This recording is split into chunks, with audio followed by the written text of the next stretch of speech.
Entrégame los $35.000 en ahorros, o lárgate ahora, gritó papá en mi cara. Mamá añadió, ¿tú crees que has hecho algo por esta familia? Todo es gracias a nosotros. Silentemente coloqué los papeles de la escritura de la propiedad sobre la mesa. Sus ojos se abrieron con sorpresa. Gracias por estar aquí conmigo hoy. Espero que tengan un día maravilloso, donde quiera que estén. Me encantaría que compartieran en los comentarios desde qué ciudad o país están viendo y qué hora es allí. Ahora, comencemos nuestra historia juntos. El aire de la casa siempre se sentía pesado, denso de expectativas tácitas y el tenue y persistente olor a incienso que no hacía nada para enmascarar la tensión. Volver a casa, incluso ahora a mis 30 y tantos años, era como retroceder a un diorama cuidadosamente construido donde mi papel estaba preasignado, el proveedor, la red de seguridad, el hijo que lo debía todo. Pasé mis 20s trabajando sin descanso, construyendo una carrera desde cero a miles de millas de distancia en Chicago. Envié dinero a casa, no solo cantidades simbólicas, sino partes sustanciales de mi salario. Dinero que necesitaba para mi propia vida, para mis propios sueños. Lo hice porque pensé que eso era lo que hacían las familias. Eso es lo que hacían los hijos. Lo hice porque, en el fondo, ansiaba su aprobación, su validación de que mi existencia, mis esfuerzos, les importaban. Hace años, cuando recién comenzaba, apenas sobreviviendo en un pequeño apartamento, llegó la noticia de que la casa, su casa, la casa en la que crecí, se enfrentaba a una ejecución hipotecaria. Papá había perdido su trabajo, los problemas de salud de mamá aumentaban y la hipoteca tenía meses de retraso. El pánico se apoderó de sus voces por teléfono. Mi hermana, Sara, que vivía en casa entonces, solo lloraba. Estaba aterrado por ellos, aterrado de perder ese vínculo físico con mi pasado, por complicado que fuera. Miré mis míseros ahorros, destinados a un posible pago inicial para mi propio pequeño lugar en el futuro, e hice la llamada. Les transferí lo que entonces me pareció una fortuna, suficiente para cubrir los pagos atrasados, las penalizaciones y adelantarlos un par de meses. Me dolió, mi estómago se contrajo de ansiedad al ver esa cantidad salir de mi cuenta. Pero el alivio en sus voces, la paz temporal que compró, sentí que valía la pena. Esa no fue la única vez. Hubo facturas médicas inesperadas, reparaciones de automóviles absolutamente esenciales, ayuda con las empresas de Sara que nunca llegaron a buen término. Cada vez, envié lo que pude, apretándome el cinturón, postergando mis propias aspiraciones. Siempre lo habían aceptado como si fuera mi deber, a menudo con un simple «gracias», o a veces ni siquiera eso, cambiando rápidamente a discutir sus propios problemas o el último pequeño logro de Sara. Nunca se discutió explícitamente como una inversión en la casa o en mí. Pero en mi mente, mi dinero, mi sudor, estaba tejido en la misma estructura de ese lugar. Era parte de la supervivencia de nuestra familia, y por lo tanto, parte de mí. Ahora, estaba de visita por acción de gracias. El aire era más fresco en nuestro antiguo pueblo de Ohio. El viaje se sintió familiar y extraño a la vez. Al entrar en el camino de entrada, la casa parecía más pequeña de lo que recordaba y extrañamente impersonal, a pesar de la corona festiva en la puerta. Al entrar, el mismo aire pesado me recibió, el incienso empalagoso. Mamá ofreció una sonrisa tensa, papá, un asentimiento seco. Sara, recostada en el sofá desplazándose por su teléfono, apenas levantó la vista. «Oh, hola, Alex. ¿Estás aquí?», murmuró, con un tono plano. No hubo un abrazo cálido. No hubo un «te extrañamos». Solo el reconocimiento de mi presencia física. En los siguientes días, la conversación giró, como a menudo lo hacía, en torno al dinero, no al dinero de mis padres o de Sara, sino al mío. «A tu negocio le va bien ahora, ¿verdad, Alex?», preguntó papá una noche, con los ojos fijos en mí sobre su plato, no con orgullo, sino con un brillo calculador. «Es estable, papá». Creciendo, respondí con cautela. «Lo suficientemente estable como para ayudar más a la familia», añadió mamá, con una voz dulce pero con un filo de acero. «Las cosas están difíciles. Subieron los impuestos. Sara necesita neumáticos nuevos para su coche». Mi estómago se apretó. Aquí estaba, el patrón familiar. Intenté explicar que el crecimiento del negocio requería reinvertir las ganancias, que tenía mis propios gastos y planes para el futuro, pero mis palabras parecieron rebotar contra una pared invisible. Sara intervino, levantando la vista de su teléfono con un suspiro exasperado. Honestamente, Alex, no es como si tuvieras una familia o algo así. Sin hijos, sin hipoteca. ¿Qué más haces con eso? Su tono era casual, despectivo, hiriéndome hasta el fondo. Ella siempre supo cómo encontrar el nervio más profundo y presionarlo. Mi falta de una familia tradicional, mi enfoque en mi carrera, de alguna manera se enmarcó como un fracaso, o peor, una prueba de que no tenía responsabilidades reales. Por lo tanto, mi dinero era juego limpio. Sentí ese nudo familiar formándose en mi pecho, como una bola enredada de alambre de púas, apretándose con cada palabra. Quería gritar, exponer cada sacrificio, cada transferencia bancaria, cada oportunidad que había pospuesto. Pero me lo tragué. Ese era mi viejo patrón, el que no me llevaba a ninguna parte. En los días siguientes, la presión aumentó.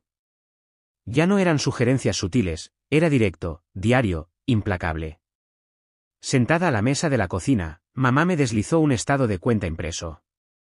Mira nuestros gastos, Alex. Apenas podemos arreglárnoslas.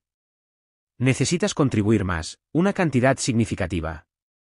Mamá, envío dinero todos los meses, dije, tratando de mantener mi voz pareja. Eso es dinero de bolsillo comparado con lo que ganas ahora. La voz de papá retumbó desde la sala, haciéndome encoger. Ni siquiera necesitaba estar en la misma habitación para intimidar. Te criamos, te alimentamos, te dimos techo. Todo lo que tienes, nos lo debes. Todo lo que tengo, me lo construí yo mismo, papá, repliqué, mi voz temblando ligeramente a pesar de mi esfuerzo. Con años de jornadas de 17 horas y sacrificando cosas que no entenderías. La sonrisa de mamá se volvió fría. ¿Sacrificio? ¿Crees que sabes lo que es el sacrificio? Nosotros lo dimos todo por ustedes, hijos. Era el conocido refrán, el último viaje de culpa utilizado para justificar cualquier demanda. Empecé a sentirme físicamente mal. El aire de la casa se sentía sofocante. Cada foto familiar en la pared, las de mi infancia donde todavía sonreía inocentemente, parecía una acusación, un recordatorio de un vínculo que estaban usando como arma. Me retiré a mi antigua habitación, que ahora parecía más una habitación de invitados, despojada de mi personalidad y llena de muebles genéricos. Recorrí las tablas del suelo, crujiendo bajo mis pies. ¿A esto se reducía todo, mi valor medido solo por el contenido de mi cuenta bancaria? Abrí mi computadora portátil, no por trabajo, sino porque necesitaba apoyarme en algo real. Abrí antiguos estados de cuenta bancarios, registros de transferencias, desplazándome por ellos, viendo las fechas y las cantidades que había enviado a lo largo de los años. Una fría comprensión se apoderó de mí. No se trataba solo de ayudar, era un patrón de extracción deliberada. Y lo más doloroso, mi contribución significativa para salvar la casa hace años nunca fue reconocida como algo más que una solución temporal. Actuaron como si no hubiera hecho nada realmente sustancial. Fue entonces, mirando un registro de la transferencia bancaria masiva que había enviado para evitar la ejecución hipotecaria, que un sentimiento diferente comenzó a burbujear, no solo dolor, sino una ira caliente y desconocida. Y debajo de la ira, una claridad escalofriante. No me veían, veían un cajero automático. El anhelo de su aprobación de repente se sintió patético, tonto. Esto no era amor, era una transacción. Llamé a Mike, mi mejor amigo de la universidad. Era práctico, tenía los pies en la tierra y conocía la dinámica de mi familia, aunque siempre había visto la versión más suave. Oye, amigo, ¿todo bien? Suenas tenso. Lo dejé salir todo, las demandas constantes, el gaslighting, las indirectas de Sara, el derecho manifiesto. Le conté sobre su exigencia de todos mis ahorros. Hubo silencio en la línea por un momento, luego la voz de Mike, baja y firme, Alex, eso no está bien. Así no se comportan las familias. No pueden simplemente exigir tu dinero, amenazar con echarte de una casa que necesitaban que salvaras. Su validación, tan simple como era, se sintió como una descarga eléctrica en mi sistema. Durante tanto tiempo, pensé que estaba exagerando, siendo sensible. Escuchar a un extraño objetivo confirmar la toxicidad fue doloroso y empoderador a la vez. No estás loco, amigo. Esto está mal. Mike sugirió que hablara con un abogado, no necesariamente para demandar a mis padres, aunque la idea cruzó por mi mente en un instante de ira, sino para comprender mis derechos, especialmente con respecto a la ayuda financiera que les había brindado, específicamente para la casa. Se sintió extremo, consultar a un abogado sobre mi propia familia.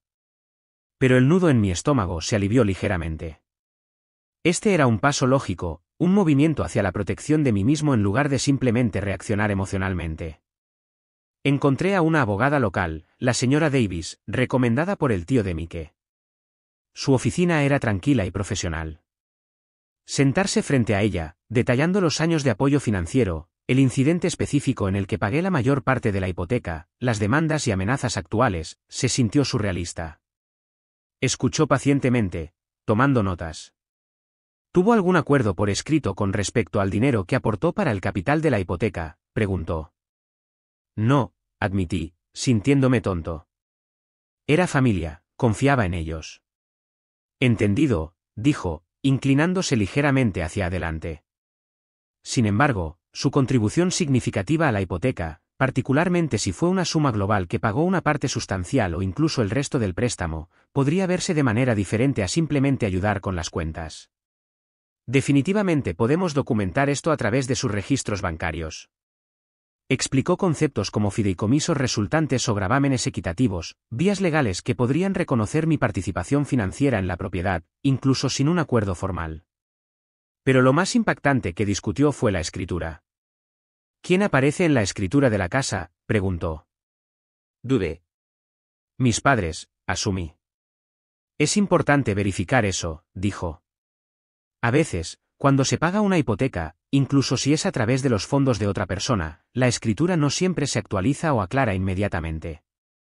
O a veces se hacen arreglos que no son completamente entendidos por todas las partes. Ella me guió sobre cómo obtener una copia certificada de la escritura actual de la oficina del registrador del condado. Esta conversación cambió algo fundamental dentro de mí. Ya no se trataba solo de sentir dolor o ira, se trataba de reconocer la realidad fáctica de mis contribuciones y sus intentos de borrarlas. Se trataba de mi derecho a no ser explotado. Se trataba de límites. La idea de obtener la escritura se sintió menos como una maniobra legal y más como una búsqueda de la verdad tangible. Mientras reunía mis registros bancarios para la señora Davis, me encontré con una antigua cadena de correos electrónicos guardada en una carpeta olvidada. Era entre mis padres y Sara, con fecha de hace años. Lo abrí, con los dedos temblorosos.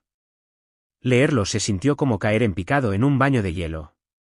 Estaban discutiendo el dinero que había enviado para ayudar con el procedimiento médico urgente de Sara, un procedimiento que ella me había descrito con detalles entre lágrimas.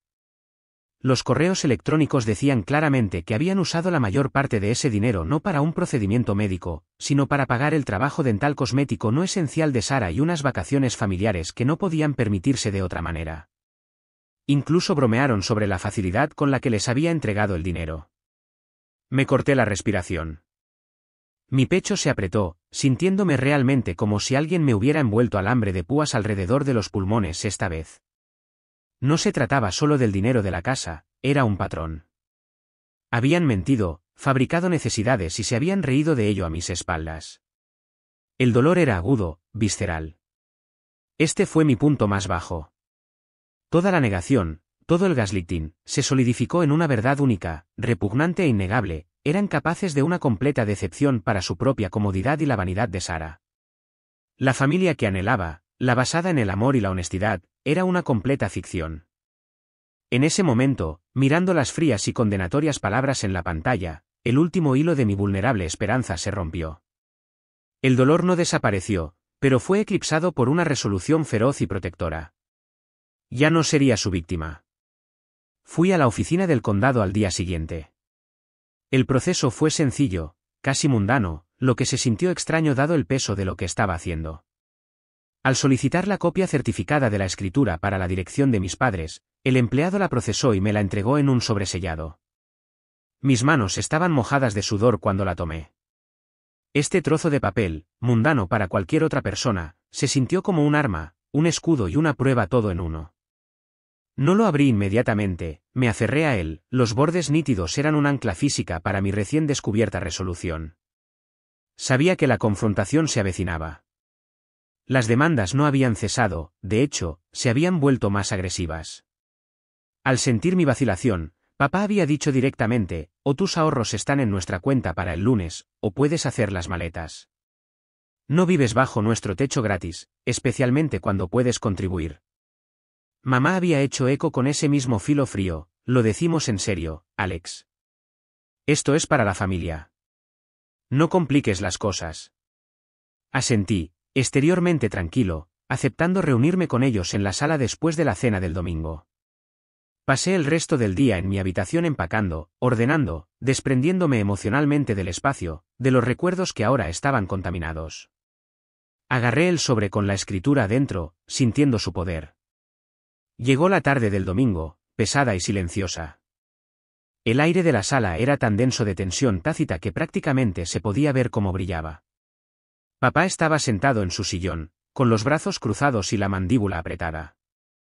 Mamá estaba sentada al borde del sofá, con las manos fuertemente apretadas en su regazo, los ojos entrecerrados. Sara también estaba allí, sentada un poco separada, observando con una mirada de anticipación complaciente, como si estuviera viendo un espectáculo donde conocía el resultado predecible y desfavorable para mí. La luz del techo parecía demasiado brillante, proyectando sombras duras que parecían exagerar las líneas duras en los rostros de mis padres. Entonces, comenzó papá, con una voz ronca, cortando el silencio: ¿has tomado tu decisión? Me senté frente a ellos, con la espalda recta, las manos apoyadas en mi regazo.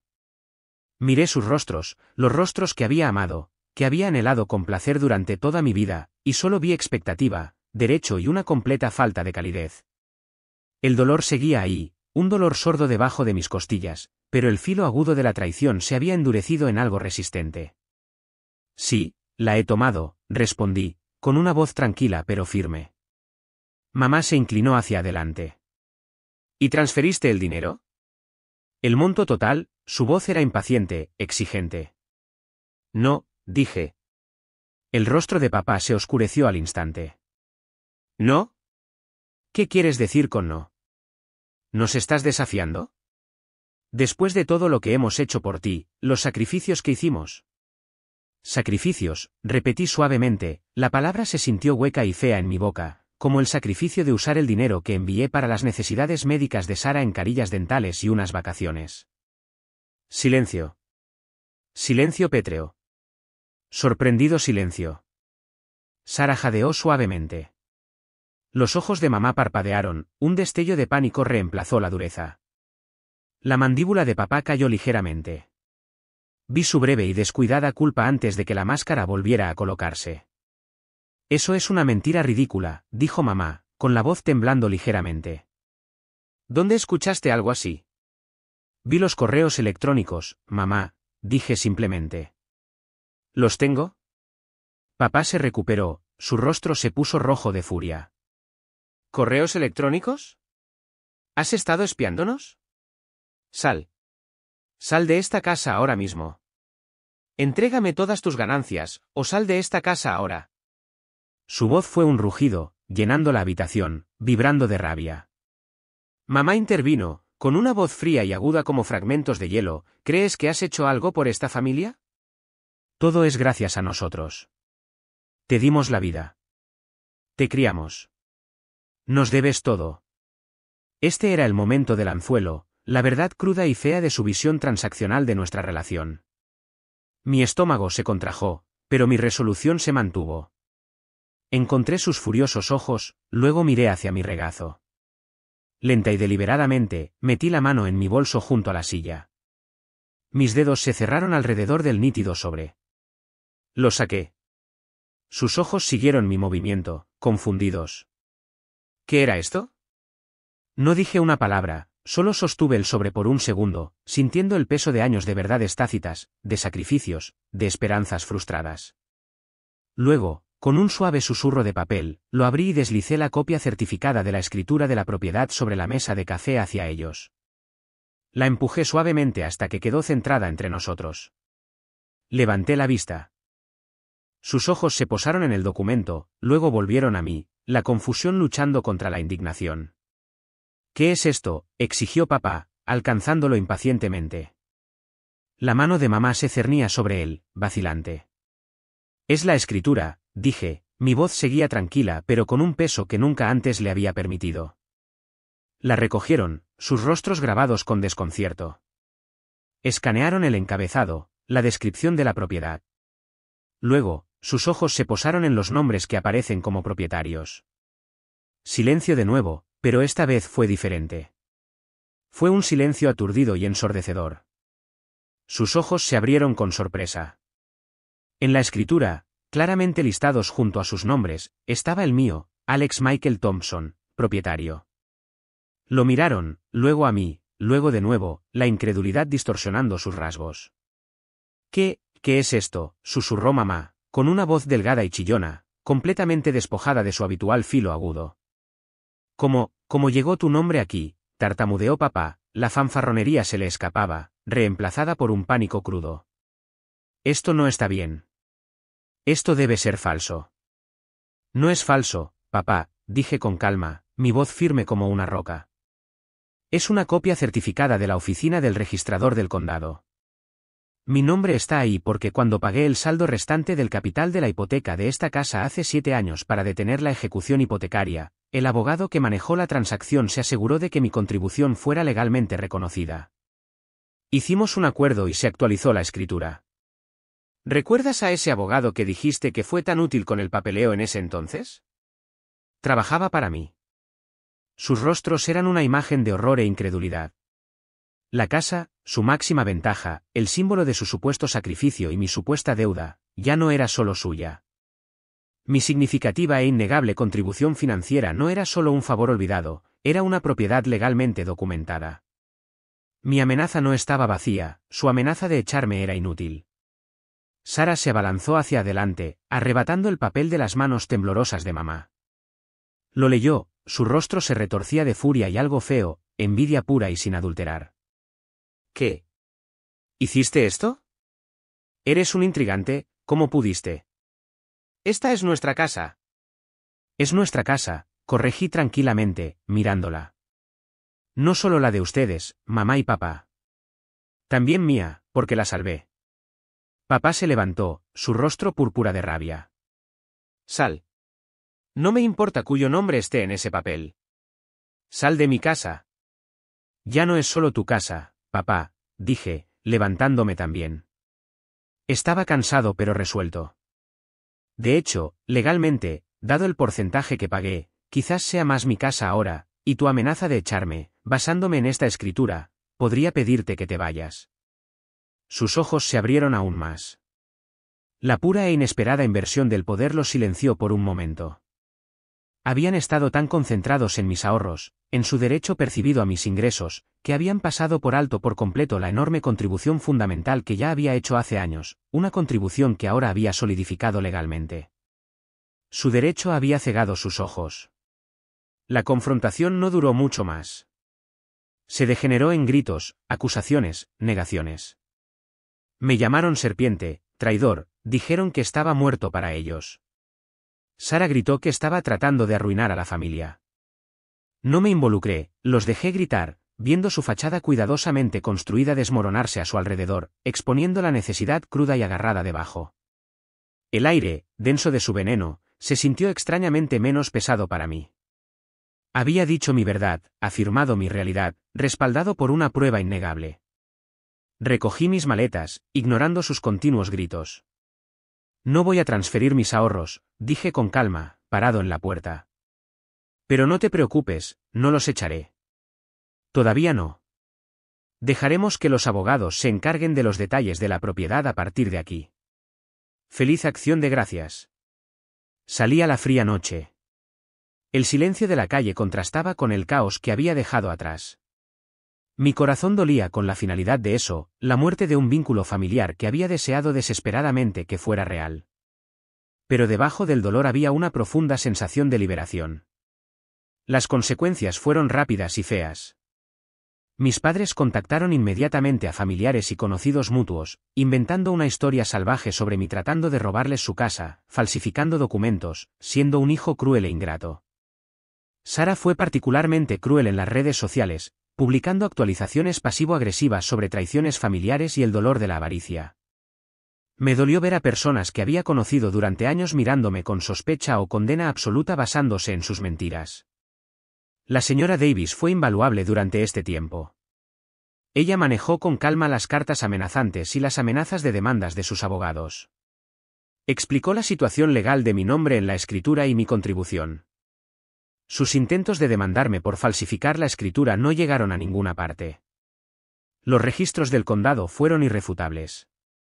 Su abogado rápidamente se dio cuenta de que no tenían caso basándose en los hechos de la propiedad y mi pago documentado. La batalla legal no fue realmente una batalla, fueron ellos dando bandazos, tratando de recuperar el control que habían perdido. Durante este periodo estresante, me apoyé mucho en Mike. Él vio a través del desempeño de las redes sociales y los rumores al instante. Cualquiera que te conozca, Alex, sabe que esto es basura, me dijo con firmeza. Solo están despotricando porque finalmente te enfrentaste a ellos. Su apoyo fue un salvavidas. Mi tía Carol, la hermana mayor de mi madre, que siempre había parecido tranquila y se mantenía alejada del drama familiar, me llamó. Esperaba que repitiera las frases de mi madre. En cambio, su voz era suave, disculpándose. Alex, Carol, escuché lo que dice tu madre. Solo quería que supieras que no le creo. Yo, vi destellos a lo largo de los años de cómo ella y tu padre te trataban, las cosas que priorizaban. Tenía demasiado miedo de decir nada. Me arrepiento de eso ahora. Lo siento mucho, cariño. Mereces algo mejor. Mereces una familia que te vea. Sus palabras, esta inesperada validación y disculpa desde dentro del círculo familiar, rompieron algo en mí. Las lágrimas que no me había dado cuenta de que estaba reprimiendo corrieron por mi rostro. Se convirtió en una aliada sorpresa, una fuente silenciosa de apoyo y comprensión. Representó el potencial de conexión genuina que siempre había anhelado de la familia. El aspecto legal de la casa se resolvió finalmente. Dada mi participación mayoritaria debido al monto del pago de la hipoteca en relación con el valor de la casa en ese momento y el acuerdo legal posterior, tenía opciones. Elegí no forzar una venta ni echarlos a la calle. Eso me habría hecho sentir como ellos. En cambio, guiado por la señora Davis, se estableció un acuerdo formal de copropiedad, que define claramente los derechos y responsabilidades. Crucialmente, estipulaba que yo no era financieramente responsable de sus gastos de manutención o de los de Sara, más allá de lo que la copropiedad legal implicaba, como los impuestos a la propiedad compartidos. Era un límite impuesto por la ley. Estaban furiosos, atrapados en una situación en la que vivían en una casa que no controlaban por completo y no podían usar en mi contra. La relación con mis padres y Sara es predeciblemente inexistente ahora. No hablamos. Permanecen atrapados en su narrativa de víctimas, culpándome a mí. Sara continúa viviendo una vida centrada en el estatus superficial. Duele, la finalidad de cortar los lazos, el luto de la familia que había idealizado. Hay días en que el dolor sigue siendo agudo, especialmente durante las vacaciones. Pero también hay una inmensa paz. Ya no me ato en nudos buscando una aprobación que nunca llegará. Ya no mido mi valía por sus estándares o demandas imposibles. Construí mi carrera. Salvé su casa. Y al final, me salvé a mí mismo. Aprendí que la familia no se define automáticamente por la sangre, sino por el respeto, la honestidad y el amor. Mi familia es Mike, quien me apoyó sin dudarlo. Es la tía Carol, quien encontró el coraje para ofrecer un apoyo silencioso. Son las nuevas conexiones que he hecho basadas en el respeto mutuo y los valores compartidos. Dejar esa casa no fue solo alejarme de ladrillos y cemento, fue caminar hacia mí mismo, hacia la libertad, hacia la construcción de mi propia base, una basada en la verdad y el respeto propio. Para cualquier otra persona que se encuentre lidiando con situaciones similares, recuerde que su valía no está determinada por quienes se niegan a verla. Sus sacrificios son válidos, incluso si se les niega. Y mantenerse en su verdad, afirmar sus límites, es el primer paso para reclamar su vida.